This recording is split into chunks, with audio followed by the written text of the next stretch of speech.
Bishop Trimble, recently there was a tragedy in Arizona. Congresswoman Giffords was shot while she was having a constituent conversation. What might we do now in the days of just following that tragedy?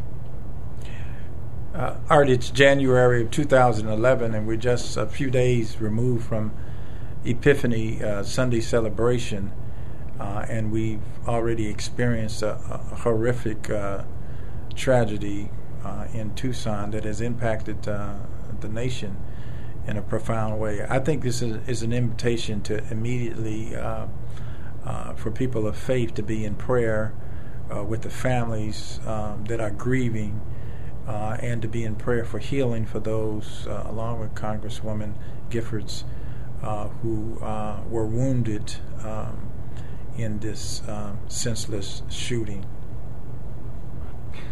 The alleged perpetrator of this crime is said to be a person, by some descriptions, who was disturbed. Does this open some doors for us to be advocates in some way or another for persons facing challenges? I think it is an opportunity for us to again raise the clarion call for a stronger commitment to excellent mental health care that's accessible to people throughout the country. I think we would be doing a disservice, and it would be a double tragedy for us to simply link acts of violence with persons who may have severe mental illness. There are hundreds of thousands of people who deal with mental illness on a daily basis that are never violent, and frequently when there is violence, it's often violence directed towards themselves. But this is, again, an occasion, particularly for people of faith, to raise the question, what does it mean for us to not whisper but to shout out loud that every citizen of a country as great as our country should have access to outstanding health care and outstanding mental health care. I've watched some of the experts who've been on talk shows and newscasts, and in my spirit I say, boy, it really would be great if some of those persons who are excellent psychiatrists and psychologists were available in rural counties of Iowa to provide the kind of expertise I'm sure that people who have more wealth have access to. So I would say that senseless violence is senseless violence, but too often we have kind of deprioritized our commitment to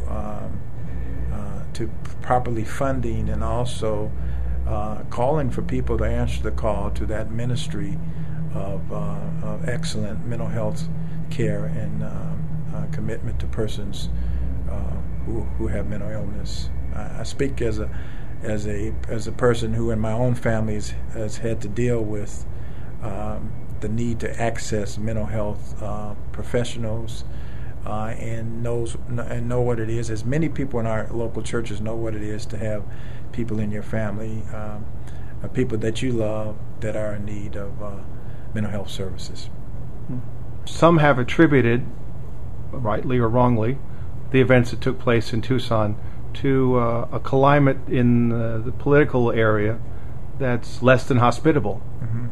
Does this offer an invitation to people of faith to affect some changes?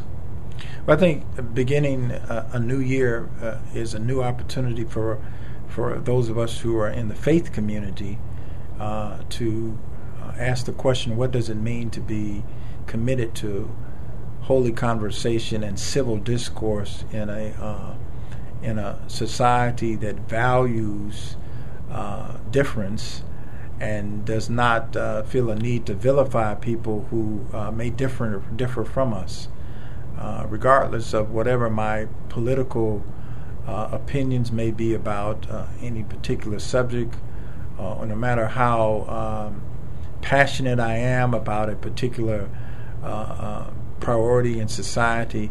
I think it's important to realize that every person is a child of God and deserves to be respected and honored for who they are.